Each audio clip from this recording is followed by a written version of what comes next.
Myself, Ankana Bhattacharya, presently working as a nursing tutor in International Institute of Nursing and Research. So today I am going to have a brief discussion about Introduction to Psychology chapter from the subject Psychology itself. So definition of psychology. Psychology is a science of human and animal behavior. So psychology is basically a subject that studies about the human and animal behavior. The human behavior is portrayed by the psychology. Psychology is a science which aims to give us better understanding. So what is psychology? Like, we study biology. Why do you study biology? To understand the physiology of the human being. Okay. We study physics, chemistry to understand the mechanical thing in the physics, and also the organic and the inorganic functioning and things in chemistry.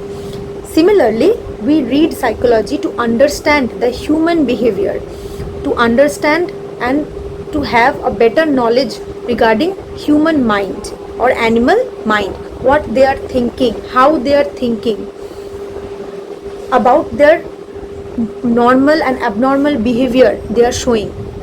We study about all these features in psychology. Nature of subject psychology. So every subject has few natures. Similarly, in psychology also we have a nature. Like, psychology uses scientific methods. So psychology is not something that we can read and we can think this can happen, that can happen. No, it also uses scientific method. We read the mind of the people through few scientific methods. Psychology is factual. It studies the facts of behavior. Suppose if a person is behaving weird, like very aggressive, so we need to study why. Psychology studies his behavior, that why he is aggressive. Okay. The laws of psychology are universal. Yes, the laws, every subject has few laws, and the laws are universal, means it is uniform in the universe. The laws of psychology are verifiable. Obviously, whatever we find out, if we find out a disease condition in a patient, or if we find any problem or any behavioral changes in a person, that is obviously verifiable. Psychology discovers the cause and effect relationship in human behavior. So as we know, like in Newton's third law, for every action there is a equal and opposite reaction. Similarly, in psychology also we have a cause and effect relationship. Means, suppose a person is said about a few difficult thing, like in a difficult situation, that his or her beloved one is dead. That is the cause. And effect is, he has received a sudden trauma, mental trauma. As a result, he went to depression. So that is the effect. Depression that the person has caused is the effect, and the cause is death of beloved one. So this cause and effect relationship is studied via psychology.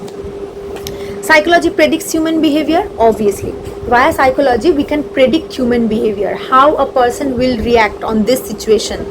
A psychologist can predict it. Like, in a mental hospital there are various psychiatric patients. Okay, such psychiatric patient, suppose a very aggressive patient, he is quiet and calm, but a psychologist or a psychiatric nurse will be able to understand or predict when he will get aggressive, or which situation will trigger him to become aggressive. So this is the thing that psychology tells us. Scope. Obviously, there are various scope of psychology. We can be a psychiatric doctor, psychiatric nurse, psychiatrist, psychologist, okay, counselors also.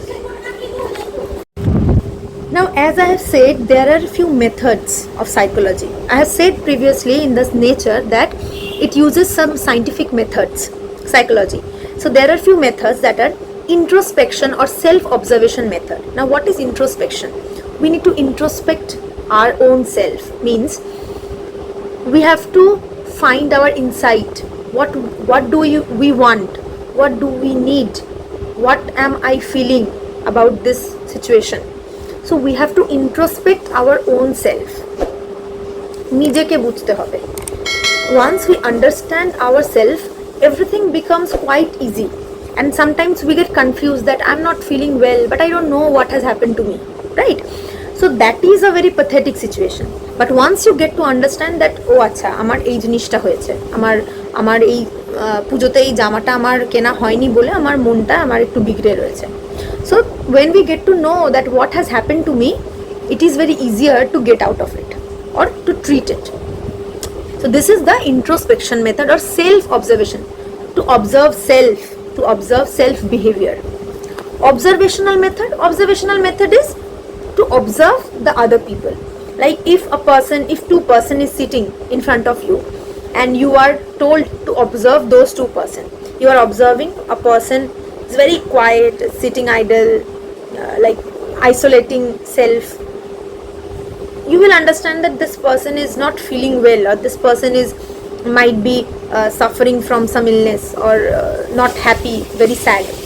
And you will find the other person very happy, very talkative, and talking with everyone else, like very flamboyant, So by that you will get to know that the person who is very talkative and who is very socialized, that person's personality is extrovert, and the other person who is sitting idle, just looking into self, using his phone or her phone with a book, that person is introvert.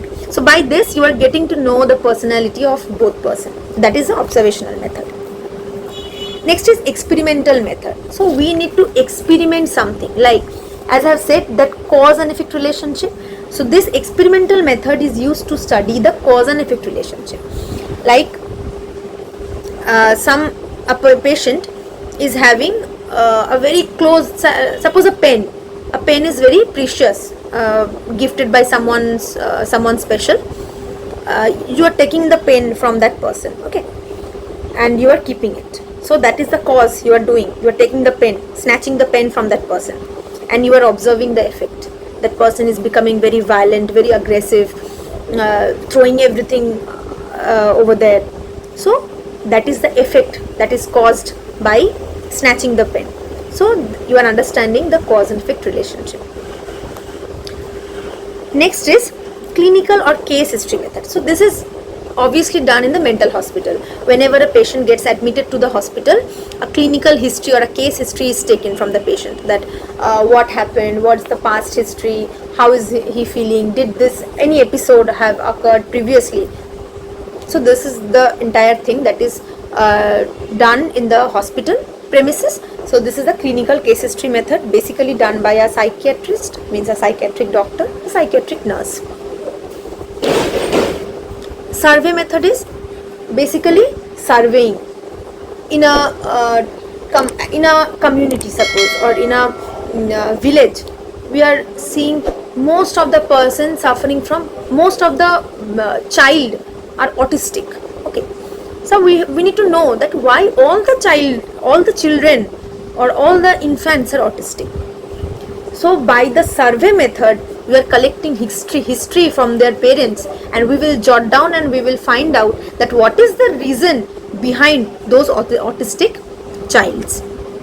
From that we will get to know the actual problem for which reason the child is becoming autistic. For example, you have maybe like for example, in a very industrial area, like where both the parents are working, they are not getting time to pass some time with their babies. As a result of what, whenever they are getting time just to make the baby eat, they are giving phone in front of that baby.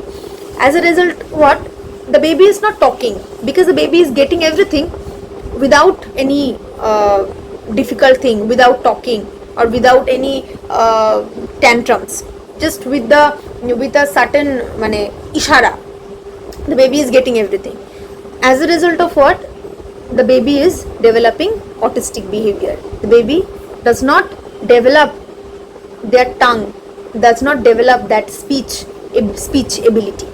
As a result, they become autistic. So this mainly happens in the industrial area where both the parents are working, and they don't give or they don't talk with their baby from a very means early period.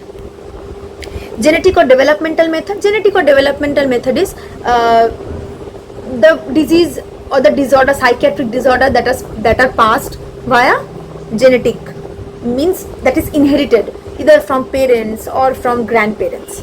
Suppose a mother of a child is suffering from schizophrenia, the baby may develop schizophrenia as well in a later time, not maybe not early, but in the later period he or she may develop schizophrenia. So this is the genetic or developmental method. So this is the end of introduction to psychology chapter. Hope you have understood.